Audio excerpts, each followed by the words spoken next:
ఆంధ్రప్రదేశ్ ప్రజలకు ఊరట, నగదు కష్టాల నుంచి కాస్త ఉపశమనం లభించనుంది. ప్రత్యేక విమానాల ద్వారా రిజర్వ్ బ్యాంక్ చేరవేసిన 2,420 కోట్ల నగదును అన్ని జిల్లాలకు పంపిణీ చేశారు. ఇవాటి నుంచి ఆ డబ్బు ప్రజలకు అందుబాటులోకి రానుంది. దీంతో చిల్లర కొరత కొంతలో కొంత తీరనుంది.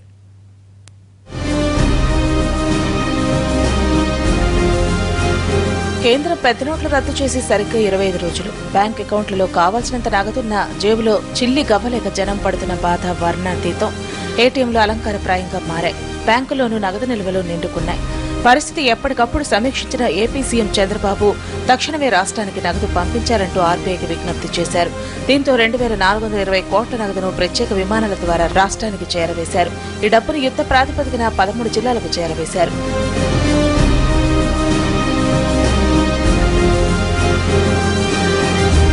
నగదును అన్ని ప్రాంతాలకు చేర్చడంలో ఎక్కడ ఇబ్బందులు ఎదురవ్వకుండా ప్రభుత్వం ఏర్పాట్లు చేసింది. అవసరం ఎక్కువ ఉన్న జిల్లాలకు 240 కోట్లు, కాస్త తక్కువ డిమాండ్ ఉన్న జిల్లాలకు 160 కోట్ల చొప్పున పంపిణీ చేశారు. బ్యాంకర్లు తాత్సారం చేయకుండా ప్రజలకు నగదు అందుబాటులో ఉంచాలని ఆదేశించారు చంద్రబాబు.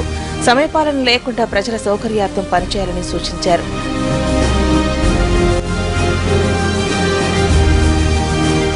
రిజర్వ్ బ్యాంక్ నుంచి వచ్చిన నగదు శుక్రవారం రాష్ట్ర వ్యాప్తంగా అన్ని బ్యాంకులకు చేరుకుంది. ఏటీఎంలోనూ నగదు అందుబాటులో ఉండేలా చర్యలు తీసుకుంటున్నారు. దీంతో ఇవాల్టి ఏపీ వాసులకు నగదు కష్టాల నుంచి కాస్త ఊరట లభించే అవకాశం ఉంది.